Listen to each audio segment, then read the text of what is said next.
Isolé. Je pense que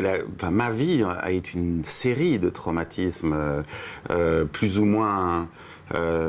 fatales et plus ou moins salutaires. C'est en tout cas comme ça que moi je vois ma vie. Mais disons, je pense que les premiers traumatismes, les traumatismes de l'enfance, sont sans doute les plus difficiles à vraiment à comprendre, à analyser, parce qu'on ne sait pas qui sont les traumatismes, on ne connaît pas la notion même de traumatisme, et donc ce sont en fait ces instants de souffrance à l'état brut, et qui provoquent toutes sortes de mesures, de contre-mesures, et puis l'ensemble de ces contre-mesures, ça donne ce que plus tard on découvre être une névrose, c'est-à-dire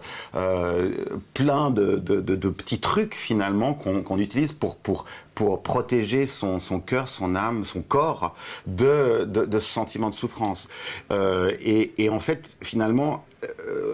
parfois la mesure, le médicament devient pire que le traumatisme.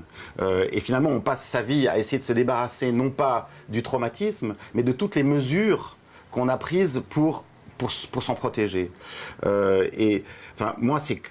clair que ma vie d'enfant est très marquée par mes deux parents, et en particulier par la présence d'un père qu'on pourrait qualifier de surpuissant, et qui correspond aussi à une génération d'hommes qui, au cours des années 60-70, pendant lesquelles j'ai grandi, étaient dans une espèce de remise à plat du monde, une espèce de table rase de tout l'ordre établi, de tout ce qui venait avant, qui ne se voyait pas du tout comme un chaînon entre les hommes du passé et leurs enfants qui seraient les hommes de l'avenir, et qui se voyaient donc comme des passeurs, mais qui se voyaient au contraire comme des espèces de chefs de meute qui allaient par leur propre création, génie, révolte, réinventer un monde. Et dans ce projet que aujourd'hui, rétrospectivement, je qualifie d'un peu fou et de surtout un peu mégalomaniaque, la place d'un enfant est souvent problématique. Parce que moi, aujourd'hui, rétrospectivement, je comprends à quel point j'étais une espèce de gêneur, sans l'avoir voulu, mais simplement parce que voilà, il y avait un homme avec un projet littéraire, avec un projet sentimental, avec un projet de vie, et puis bon, je suis j'ai le cadet, enfin on est deux enfants, et une fille qui vient avant moi, et puis moi, et finalement ce deuxième enfant, je l'ai très vite senti, est devenu simplement un poids, un problème. Pas un problème parce que j'étais moi-même un problème, mais un problème à cause des circonstances, du rapport qu'il avait avec la femme avec qui il était, ma mère, du rapport qu'il avait avec la mobilité, du rapport qu'il avait avec l'image qu'il avait de lui-même. Un homme avec une fille et une femme, c'était parfait. Un homme avec une fille, une femme et un petit garçon, ça devenait problématique.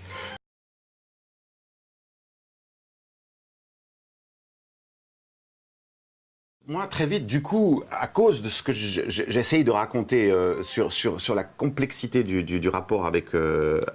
enfin, que cet homme avait avec moi, je me suis posé très vite en figure d'opposition. C'est-à-dire à la fois en figure oedipienne d'opposition, comme tout un chacun, comme chaque petit garçon, mais aussi avec une espèce de projet disons, de démontrer par mon destin et par ma pratique que je pouvais le dépasser, tout simplement. C'était ça mon projet d'enfant, c'était de dépasser mon père.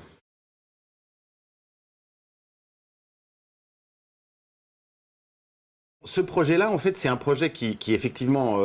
parle vraiment de ça, parce que c'est un fils qui kidnappe son père, célèbre, écrivain, au moment où celui-ci va chercher le plus grand prix littéraire qui puisse être donné à un écrivain, et le kidnappe. l'enlève et puis règle toutes sortes de comptes avec lui, y compris des comptes anciens,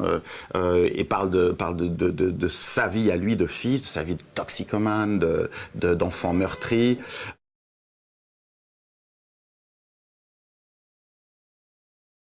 J'ai incarné l'histoire avec Depardieu père et fils parce que ça me semblait utile et intéressant de me camoufler derrière quelque chose qui révèle pas trop de ma réalité. Et du coup, je me suis presque un peu trop bien camouflé parce que le film a vraiment été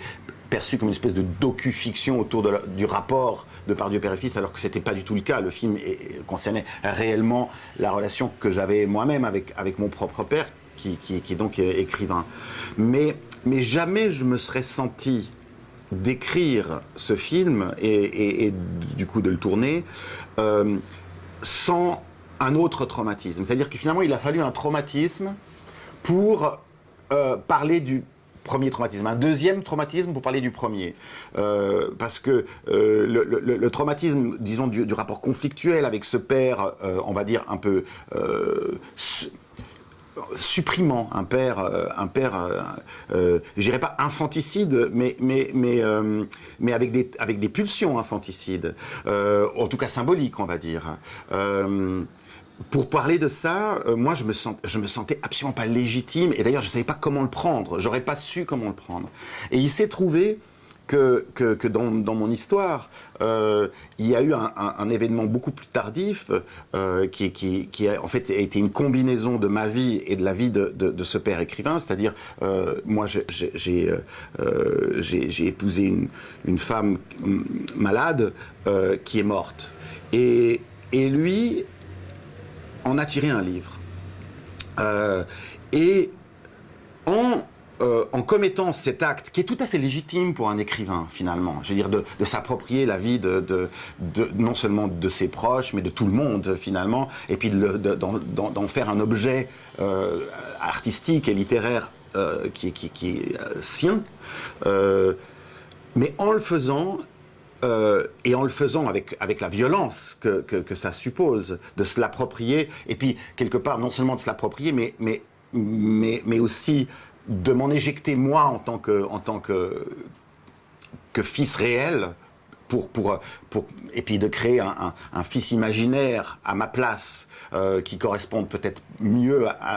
au fils qu'il avait rêvé, au fils qu'il avait peut-être voulu pour lui. Devant la violence de ce traumatisme-là, j'ai compris que je pouvais en fait prendre le réel et en faire de la fiction sans passer par une sublimation totalement déraisonnable, c'est-à-dire sans passer par un immense lyrisme, ou par une transposition dans un autre siècle, ou dans un univers complètement différent. Non, je pouvais vraiment prendre le réel et le façonner, disons, de façon assez proche. Et du coup, j'ai parlé d'un écrivain et de son fils, et d'un écrivain qui reçoit un prix littéraire, et qui habite à la campagne, et qui fait de la moto, voilà, c'est la réalité de mon père. Et voilà, en fait, ce qui est intéressant, c'est que finalement, la deuxième blessure, qui finalement une blessure qui renvoyait une image très proche de la première, c'est-à-dire que finalement, c'est la lutte entre un père et un fils, c'est une rivalité finalement, c'est ça qui existe souvent quand même entre les pères et les fils. C'est une pure, simple rivalité. Mais le fait que cette rivalité tardive m'enlève quelque chose de si intime et de si propre, m'a en fait donné la possibilité de reprendre la première chose qui m'avait été enlevée pour en faire un récit.